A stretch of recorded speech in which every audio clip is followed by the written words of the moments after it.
Newton's second law is that a net force causes acceleration. And by net force, we mean the vector sum of all the real forces. The example we took was a piece of dry ice that was accelerating down an inclined ramp made out of slate. We draw a free body diagram for that ice. The first force we put on any diagram is the weight force by the earth on the block. We then ask, are there any magnets in this problem? No. What touches the block? The ramp. Does it push or does it pull? It's not a string, it's not a thread, it's not a rope, it's not a chain, so it pushes. Whenever one thing pushes on another, there will always be a normal force, ramp on the block. And by normal we mean perpendicular to this interface, this surface between the pusher, the ramp, and the pushee, the block. Now the important point is, it's not that force that causes the acceleration. It's not that force that causes the acceleration. It's the vector sum of all the forces. I've got to take the forces and add them as vectors. There's the plus sign. And the grand total we call the net force. Because that net force causes the acceleration has to be in the same direction, which in this case is down the ramp.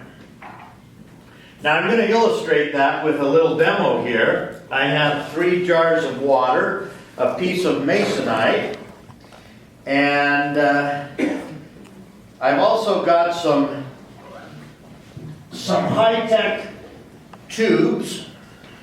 We spared no expense. This is your tuition money. And we've got some raw eggs.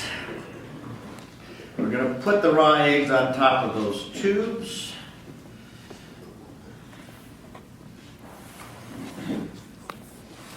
And then what we're going to do is we're going to hit the masonite out from under the eggs. Are you ready?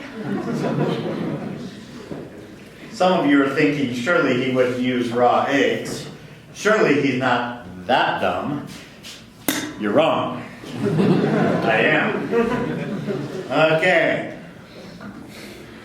Now, as you've noticed, some seats are better than others. Actually, a little more controlled way to do this would be to just... Okay. Now, let's talk about what just happened. When the broom handle hit this piece of masonite, it had a net force that way. If I look at all the forces acting on the masonite, I've got the weight down, I've got these jars pushing up, I've got these tubes pushing down, but all the up and all the down was balanced until it got hit with the broom. It had a net force of 0. And then that broom gave me an extra force, an unbalanced force in that direction. And that's what happened. It sped up in that direction. Now, once it got away from the broom handle, and once it got away from these jars, what does its free body diagram look like here? Yeah, just way down. And that's free fall.